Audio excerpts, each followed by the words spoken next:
Before we get back to the episode, if you're listening on Spotify, please take a moment to tap 5 stars. It's one of the easiest ways to support Forensic Tales and helps the show reach new listeners. Thank you so much for being here. To get this episode of Forensic Tales ad-free, check us out at patreon.com/Forensic Tales. This episode of Forensic Tales is brought to you by Carpe. Created with dermatologists for the sweatiest of us, Carpe is the #1 antiperspirant for underarms, hands, feet, and more. And with a 100% money-back guarantee and free shipping, what's not to love? Carpe antiperspirant was designed for maximum effectiveness, combines clinical and natural ingredients, and is dermatologist recommended. Not sure which Carpe solution is right for you? Go to mycarpe.com right now to take the quiz to find out which Carpe product is right for you. Whether that's sweaty hands and feet, Carpe has a solution to help you stand up to sweat. To shop today, visit mycarpe.com. That's mycarpe.com. CARPE. Life can get sweaty. Carpe keeps you dry. Forensic Tales discusses topics that some listeners may find disturbing. The contents of this episode may not be suitable for everyone. Listener discretion is advised. It was a peaceful winter night in Aurora, Colorado. A woman arrives at home full of life. Only one more night, and her lover will be next to her. She parks in her garage. She opens the car door. A malicious hammer smashes her head. The hammer continues to pound until she loses consciousness. This is Forensic Tales, episode number 99, The Colorado Hammer Murders.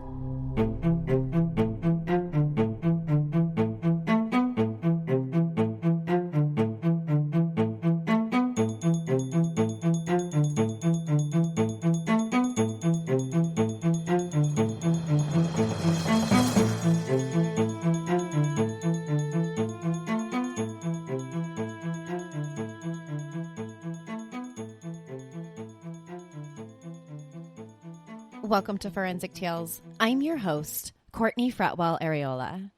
Forensic Tales is a weekly true crime podcast covering real, spine-tingling stories with a forensic science twist. Some cases have been solved with forensic science, while others have turned cold. Every remarkable story sends us a chilling reminder that not all stories have happy endings. Sharing true crime stories isn't just about the story themselves. It's about getting justice for the victims and their families.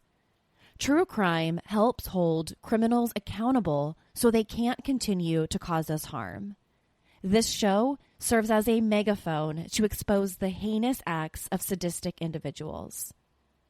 As a one-woman show, your support helps me find new exciting cases, conduct in-depth, fact-based research, produce and edit this weekly show. For supporting the show, you'll get early access to ad-free episodes, exclusive merchandise not available anywhere else, bonus content, shout-outs in episodes, and priority on case suggestions. Before we get into this week's case, I want to give a huge shout-out and thank you to this week's newest patrons of the show, Rachel and Krista D. Thank you so much, Rachel and Krista.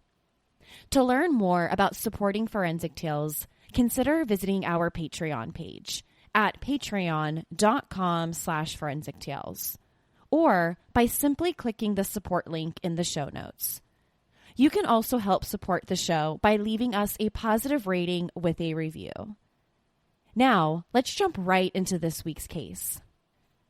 In January 1984, murder arrived in Colorado for a 12-day stay. Over 12 long days, the cities of Aurora and Lakewood, Colorado, were terrorized by a real-life boogeyman. His M.O. was horrifying, yet simple and effective. He targeted strangers, he raped women and children, and then bludgeoned them to death. But just as quickly as he arrived in Colorado, the Hammer Killer mysteriously vanished. The Hammer Killer's first attack happened on January 4th, 1984 in Aurora, Colorado. The city of Aurora sits right outside of Denver and is known for its cultural food, artistic exhibits, and relaxing atmosphere. Of course, decades later, Aurora, Colorado will be known for the 2012 Century 16 movie theater mass shooting location. But back in January 1984, Aurora, Colorado was a good, safe place to live. On January 4th, 1984, James and Kimberly Hobenchild were sound asleep inside of their home. The young couple had recently married in August of 1982 and were looking forward to starting their lives together. Slightly after 2 o'clock in the morning, a male intruder gained entry into the home through an unlocked garage door. Once inside, the terror began.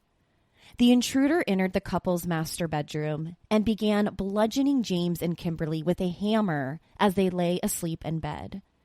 They both immediately woke up and started fighting for their lives. But after a few more strokes of the hammer, they were no match for the intruder. Then just as quickly as the attack began, it ended. The intruder ran out of the house the same way he got inside, through the unlocked garage door. What could only be described as a miracle, both James and Kimberly managed to survive the attack, but not without serious injury. James suffered a fractured skull and his wife Kimberly a severe concussion. Both were left mentally and emotionally traumatized.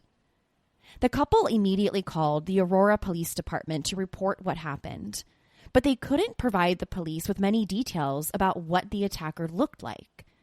Kimberly was the only one to catch a small glimpse of her attacker, but couldn't provide much of a description. So the Aurora police were left to their own investigation to try and figure out why this attack happened and who was behind it. Outside James and Kimberly's home, detectives found footprints in the snow leading up to the couple's home. They also found footprints along the sidewalk and in front of their neighbor's house. The footprints looked like someone was walking around the neighborhood looking for the perfect place to strike. So he targeted James and Kimberly's house because he saw an opportunity through the unlocked garage door. Other than the footprints in the snow, the Aurora police officers couldn't collect much evidence, and they couldn't figure out what the motive was. Initially, it seemed like a random act of violence perpetrated by a random offender. The Aurora Police Department had no idea that this was just the beginning. 5 days later, there was another attack. Just after dark on Monday, January 9th, 28-year-old flight attendant Donna Dixon was getting home from running errands. She went out shopping because her boyfriend and pilot, Ronald Holm, was coming home the following day. As Donna approaches her home, she reaches into her center console to find the clicker to open up her garage. After the door opens, she drives inside to park her car. Before she's able to get out of the car, she reaches into the back seat to grab her flight attendant's outfit. As she exits the car, she's immediately attacked and struck in the head with a hammer. The sheer force sent her flying back into the driver's seat, and her head hit the steering wheel. After being struck several more times with a hammer, she eventually loses consciousness and slumps over onto the passenger seat. The next thing that Donna remembers is waking up completely naked inside her garage. She has no recollection of what happened or even why she's naked and bleeding in the first place. The last thing she remembers is coming back from the store, parking her car in the garage, and that's it. After several confusing minutes, she somehow manages to get to her feet and get inside her house. But instead of grabbing the phone and calling 911, she's still in a complete daze and decides that instead of calling 911, she's going to go upstairs to her bedroom where she falls asleep. Almost 24 hours later, around 8 p.m. the following day, her boyfriend Ronald Holm arrives home from his business trip. When he arrives at the house, he knows something is terribly wrong. He sees blood inside of Donna's garage. Her car is parked there, and all of her possessions are lying on the ground. Her purse, her clothes, everything. He rushes inside and runs upstairs to see if he can find his girlfriend. He discovers Donna naked, lying in the fetal position, groaning in her bed. He also sees that her skull has been crushed on one side. He quickly grabs the phone and dials 911. The paramedics arrive within minutes. As paramedics rush Donna to the hospital, the police begin their investigation. The first key piece of evidence the police discover is the hammer. Right there inside of Donna's car, on the passenger seat, they find a hammer, which is strange. It's not very common for killers to leave behind their murder weapon. Leaving behind a murder weapon means that investigators can test it for DNA and trace evidence. So Aurora police officers were scratching their heads about why whoever did this would leave the hammer behind. Was this some sort of sign, or did the killer simply forget it? The police dusted the hammer for fingerprints. The hope was that they would be able to lift a print and trace it to a suspect. But the police couldn't find a single fingerprint anywhere on the hammer. It was pointless. Based on what the investigators observed, they believed he pulled her out of the car after the attacker struck Donna in the head with a hammer. He then proceeded to take her clothes off and sexually assault her. After the sexual assault, he probably was left thinking that Donna was dead or she was about to be dead. However, when he decides to leave, thinking that Donna is probably dead, he accidentally left behind the hammer on the passenger seat. Now, besides a bit of cash missing from Donna's wallet, nothing else seemed to be stolen. Her clothes were still there. She had jewelry. She had her purse.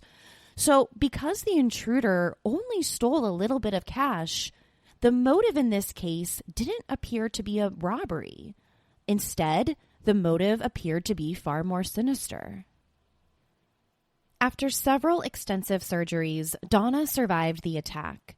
The doctors believed that because she lay on the cold garage floor for as long as she did, she ended up saving her own life. The cold floor and freezing Colorado temperatures that night may have kept her from bleeding to death. Like James and Kimberly, it was a miracle that she was still alive. But surviving didn't come cheap. When Donna finally regained consciousness and woke up in the hospital bed, she had to relearn how to do everything. Doctors described her mental capacity after the attack as, quote, the mentality of a 2-year-old. She had to learn to walk again. It took her almost a year before she could speak in complete sentences. And to this very day, Donna Dixon is still recovering from the attack.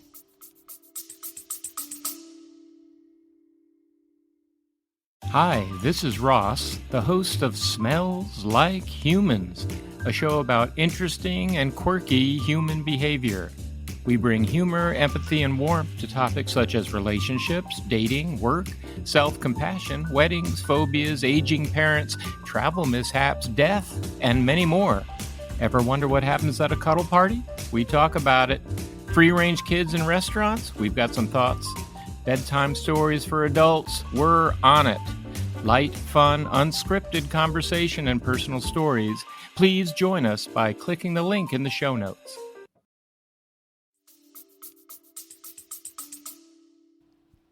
The third attack happened before the police even knew about Donna Dixon. And this time, the attack was deadly.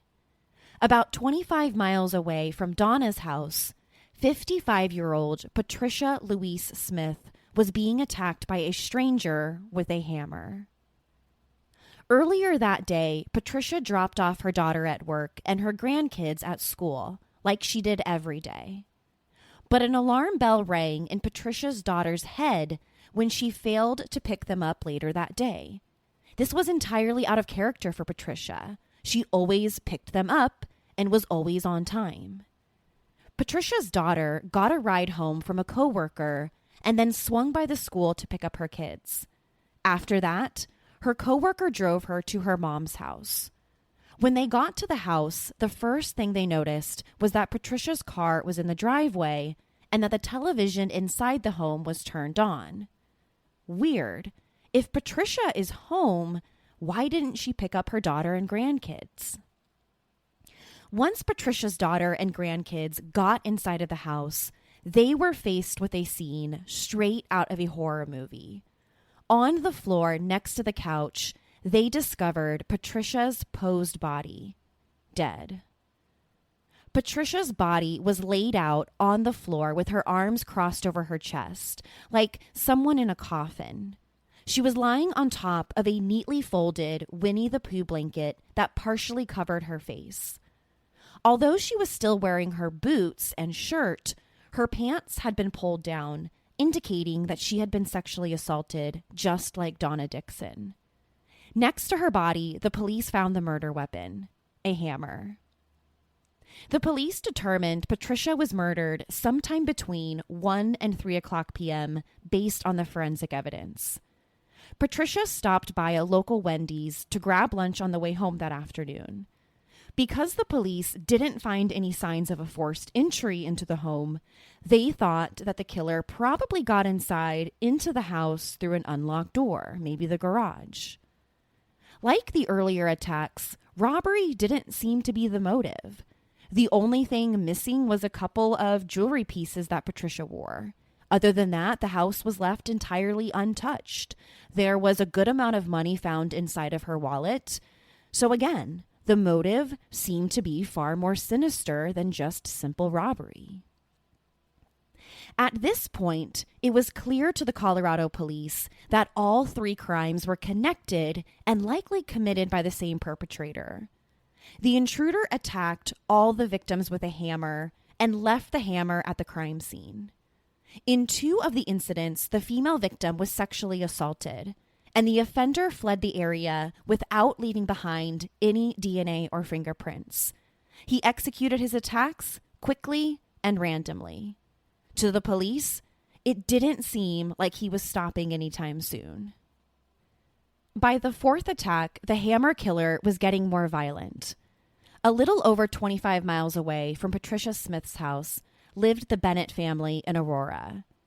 Deborah and Bruce lived with their young daughters, 7-year-old Melissa and 3-year-old Vanessa, on East Center Drive. 26-year-old Deborah Bennett married Bruce Bennett back in 1976 before being deployed with the Navy.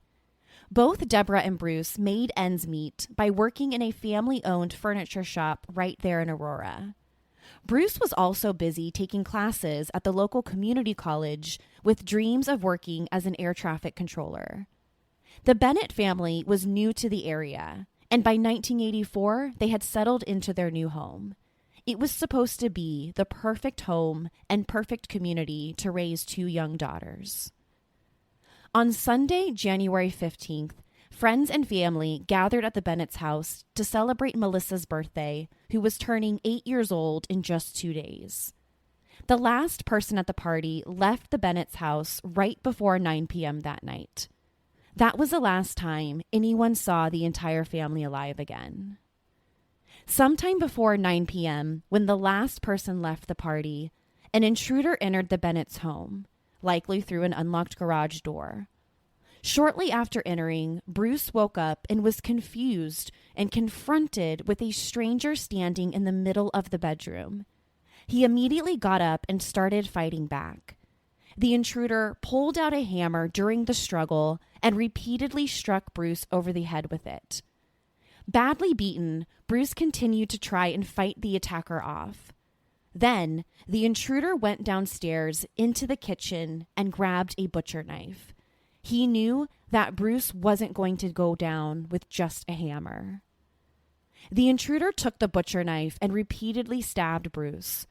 Once he had fallen to the ground, the man took the knife and slit his throat from ear to ear. Bruce was dead, which meant that the rest of the Bennett family was next. The intruder's next victim was Deborah.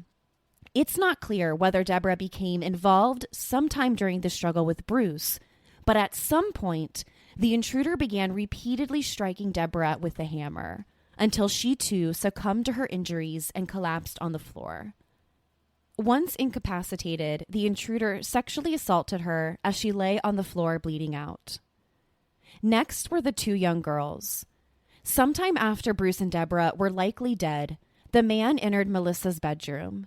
He struck her multiple times with a hammer until she could no longer fight back. As blood is rapidly pouring out and soaking her pajamas, the intruder picks her up by her pajama top. But as he picks her up, he accidentally leaves behind a print in her blood-soaked shirt. He then takes Melissa to the floor where she is also sexually assaulted. And like her parents, she also passes away from her injuries. The last victim inside the home was 3-year-old Vanessa. She was also violently hit by the hammer and left for dead inside her bedroom. The blows were so severe that one shattered her jaw and others fractured her skull. This is a 3-year-old little girl we're talking about. Once the intruder thought that Melissa was dead, he began making his way out of the home. On his way outside, he grabbed Deborah's purse and dumped it on the outside in the snow. He got rid of the butcher knife used to kill Bruce, but this time he took the hammer. Concerns about the Bennett family arose when neither Deborah nor Bruce showed up to work the following Monday. Them not showing up for work was entirely out of character, so coworkers feared that something terrible had happened. One of the coworkers was so concerned, they called Bruce's mother, Constance, to let her know that neither Deborah or Bruce showed up to work that day. When Constance got to the phone and she called the Bennett family, no one answered. She knew that something was wrong right away. She decides to get in her car and drives over to the Bennett house for herself. When she gets there, she sees that the garage door is unlocked. And when she gets inside, she's confronted with her worst nightmare. Bruce, Deborah, 7-year-old Melissa are all found dead. But wedged between her bed and the wall, the police find 3-year-old Vanessa clinging to life. She's badly beaten and barely breathing, but miraculously, she's still alive. Paramedics rushed her to the hospital, where she ended up surviving the attack. She is the only member of the Bennett family to survive. The Aurora police suspected that the Bennett family murders were sexually motivated. Evidence suggested that both Deborah and her daughter Melissa were sexually assaulted. Besides their clothes being pulled down, the police collected semen from both the carpet as well as a comforter in Melissa's bedroom. But nothing of value was stolen from the home, just like in the earlier attacks. The police didn't find any signs of a forced entry into the Bennett's home, again, just like the earlier attacks. And it looked like the intruder was just simply able to walk through the front door or walk through an unopened door, maybe the garage. The attack on the Bennett family confirmed that all of these attacks were connected.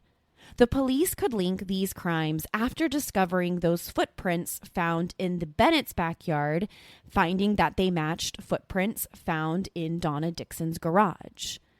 This meant that Denver had a serial killer on the loose, a serial killer who likes to target his victims at random and liked to kill with a hammer, sometimes leaving the hammer, sometimes not.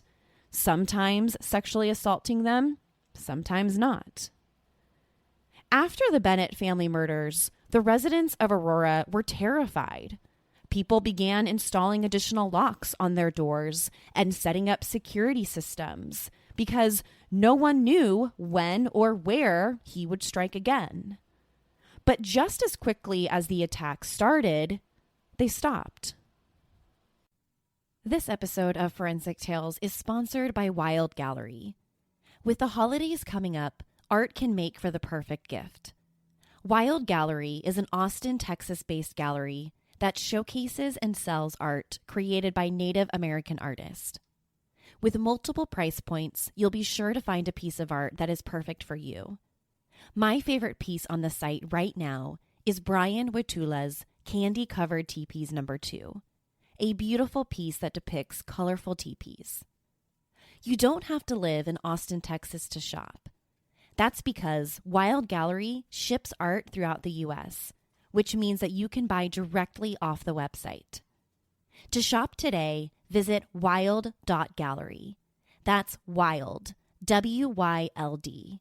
Or if you're in the Austin, Texas area, send an email to ray@wild.gallery to set up an appointment. Wild Gallery. This episode of Forensic Tales is sponsored by How to See a Man About a Dog. How to See a Man About a Dog by Samuel Knox combines darkly comic short stories, powerful poems, and pulp fiction prose to create a heartbreaking and hilarious journey that readers will not soon forget.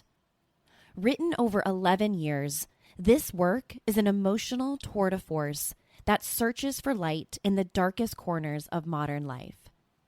Read How to See a Man About a Dog, Collected Writings by Samuel Knox for a surreal, horrifying, and ultimately illuminating experience.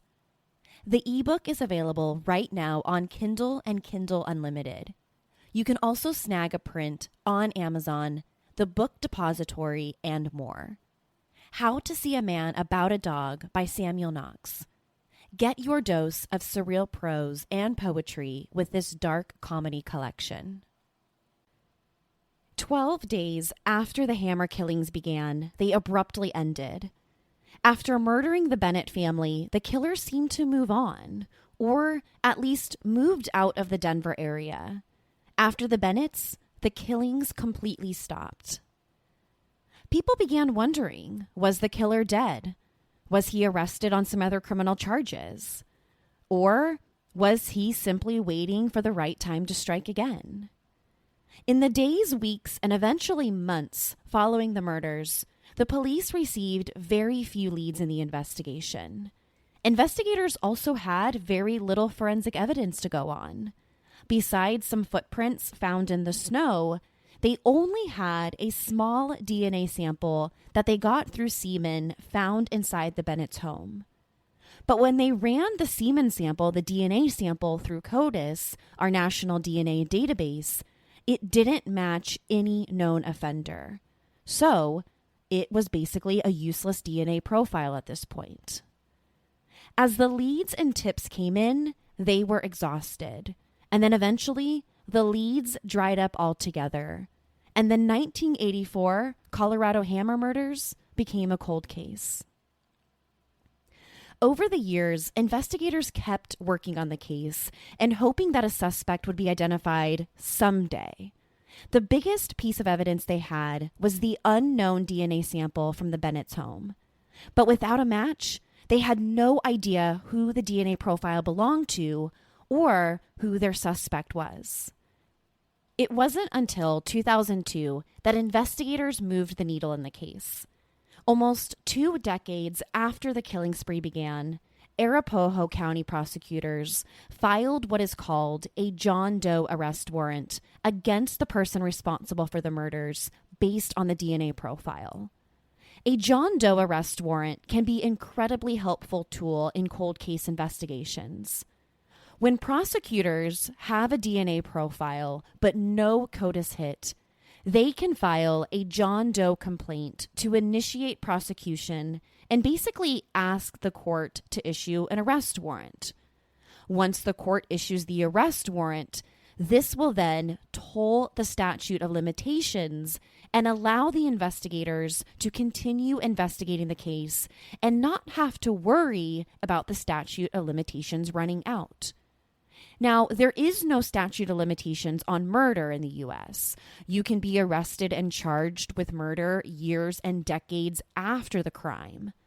But when it comes to sexual assault, there are statute of limitations in most, if not all, jurisdictions. These limits can vary from 1 year, 3 years, or even 10 years and beyond. So John Doe arrest warrants can be really helpful when it comes to sexual assault cold cases. And besides the tolling of time, a John Doe arrest warrant also establishes the due diligence of prosecutors when an offender's DNA is known. This demonstrates that the prosecution and law enforcement are doing everything in their ability to try and solve the case. They're doing what is called their due diligence. So in 2002, prosecutors were successful in securing a John Doe arrest warrant based on the DNA profile found inside the Bennett home.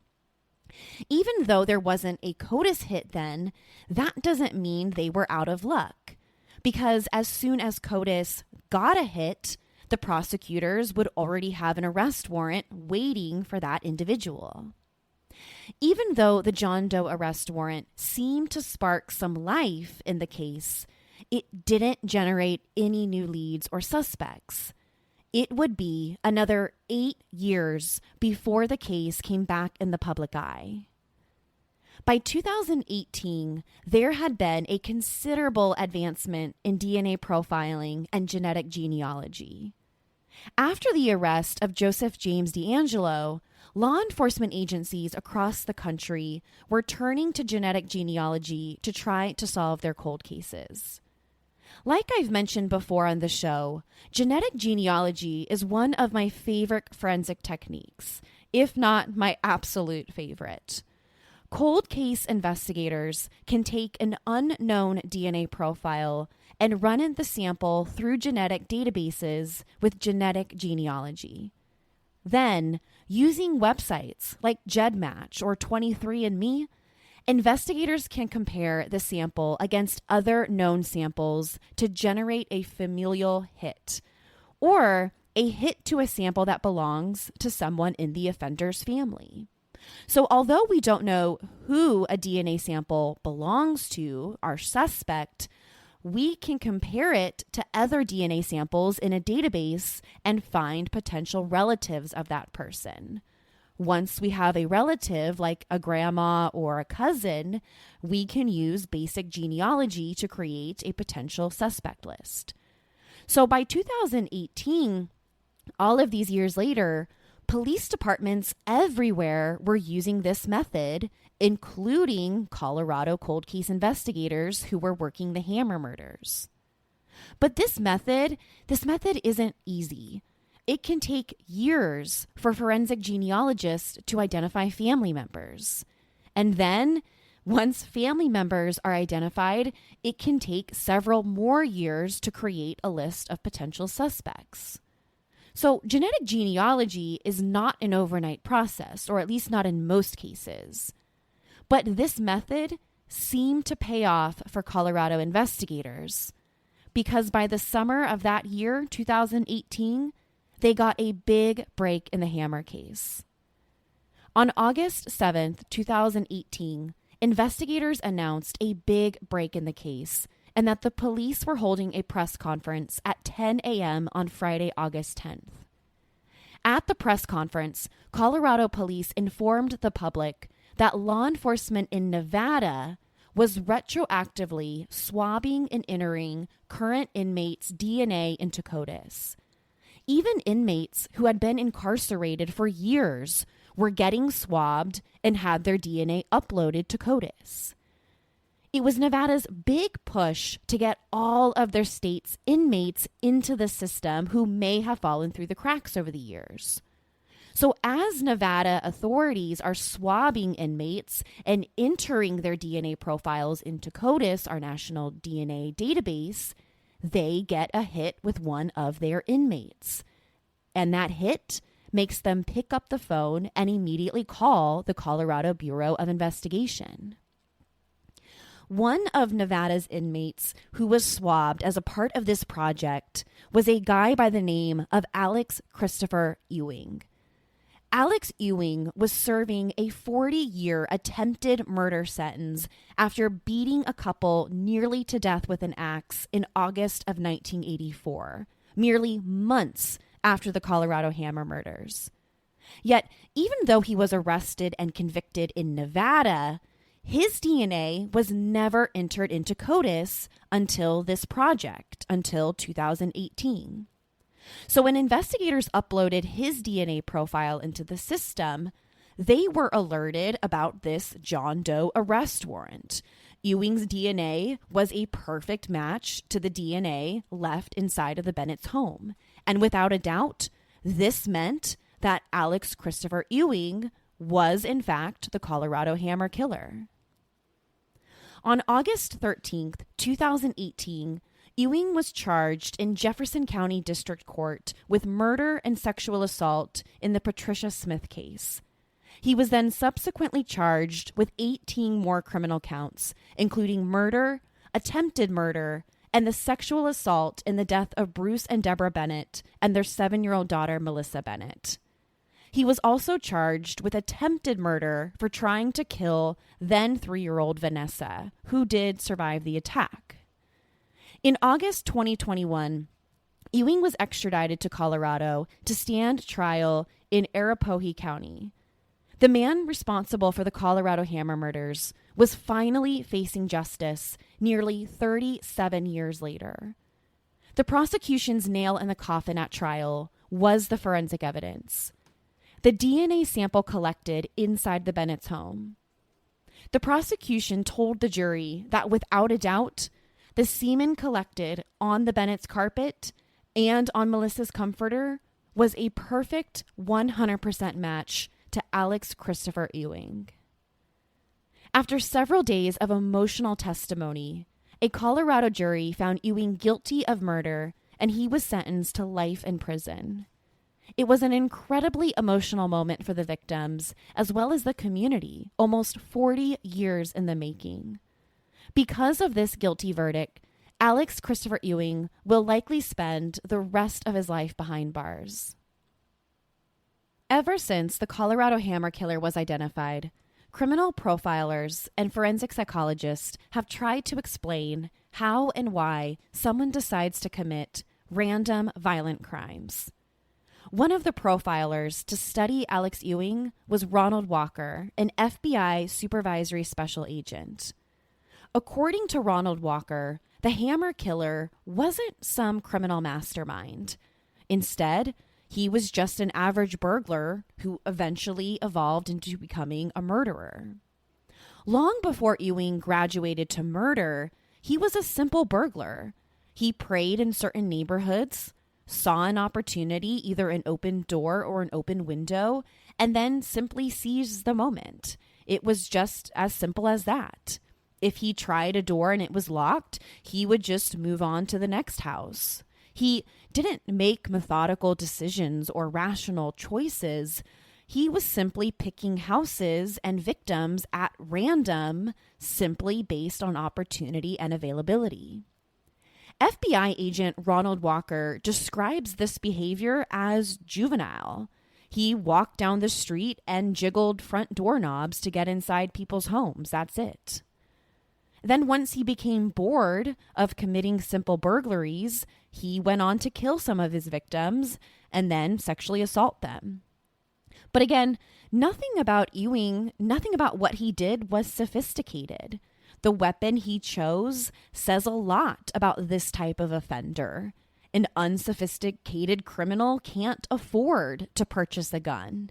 Instead, these types of offenders pick an easily accessible and cheap weapon. In this case, it was a hammer. Once he got inside, he didn't know what he was going to do. He didn't have any sort of plan. It was like once he found a home that he could enter, he just went with the flow. That could explain why some victims were killed while others weren't, or why some were sexually assaulted and some weren't. According to Agent Walker, Alex Ewing was also likely driven by rage. Unfortunately, his victims were the target of that rage. Similar to road rage, perpetrators who take out their anger on random drivers on the highway or street. In addition, Ewing also suffered from drug and alcohol abuse, another common trait in violent offenders. Ronald Walker was spot on his initial assessment of Ewing. He was the type of violent offender who would continue to offend until he was arrested, dead, or traveled out of state. In this case, the only reason why the Colorado Hammer murders stopped was because Ewing moved away and got arrested in Nevada for a similar type crime. The killings and attacks would have probably continued if he had never moved away. The investigation into Alex Ewing's crimes isn't over. There are potential other crimes that he might be considered a suspect in. If any additional charges are brought against him, I'll get those updates to you in a future episode of the show. Now, I don't want to end this episode only talking about the killer. I want to finish by talking about the victims. The first victims, James and Kimberly, divorced in 1987. James sometimes posts online about this crime, and he posts about how deeply this has affected him. The second victim, Donna Dixon. Just a few months after the attack, Donna and her pilot boyfriend, Ronald Holm, got married in May 1984, and they remain married even to this day. Patricia Smith, a loved mother and grandmother who was senselessly killed at only 55 years old. Finally, the Bennett family.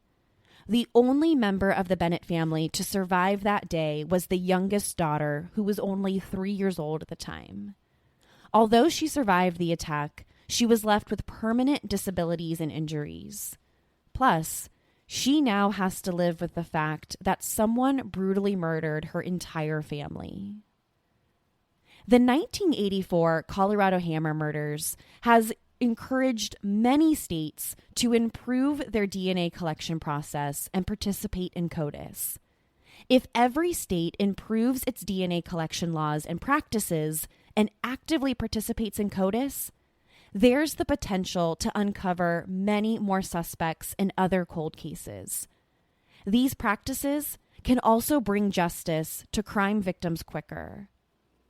The victims and their families suffered enough. The least we can do is implement the proper systems, so no family ever has to wait 40 long years for justice. They deserve better. We can do better. To share your thoughts on the 1984 Colorado Hammer murders, be sure to follow the show on Instagram and Facebook at Forensic Tales. Do you think that states should have standardized DNA collection practices? And what do you think about requiring every law enforcement agency to participate in CODIS? To find out what I think about the case, sign up to become a patron at patreon.com/forensictales. After each episode, I release a bonus episode where I share my personal thoughts and opinions about the case. To check out photos from the case, be sure to head to our website, forensictales.com. Don't forget to subscribe to Forensic Tales so you don't miss an episode. We release a new episode every Monday. If you love the show, consider leaving us a positive review or tell friends and family about us. You can also help support the show through Patreon. Thank you so much for joining me this week. Please join me next week. We'll have a brand new case, a brand new story to talk about. Until then, remember, not all stories have happy endings. Forensic Tales is a Rockefeller audio production. The show is written and produced by me, Courtney Fretwell Areola. For a small monthly contribution, you can help create new compelling cases for the show, help fund research, and assist with production and editing cost. In addition, for supporting the show, you'll become one of the first to listen to new ad-free episodes and snag exclusive show merchandise not available anywhere else. To learn more about how you can help support the show, head over to our Patreon page at patreon.com/forensictales, or simply click the support link in the show notes. You can also support the show by leaving a positive review and spreading the good word about us. A true crime friend of yours is a true crime friend of ours. Forensic Tales is a podcast made possible by our Patreon producers, Tony A., Nicole L., William R., David B., Sammy, Paula G., Selena C., Nicole G., and Christine B. If you'd like to become a producer of the show, head over to our Patreon page or email me at Courtney@forensictales.com to find out how you can become involved. For a complete list of sources used in this episode, please visit forensictales.com. Thank you so much for listening. Your support means the world to me. I'll see you next week. Until then, remember, not all stories have happy endings.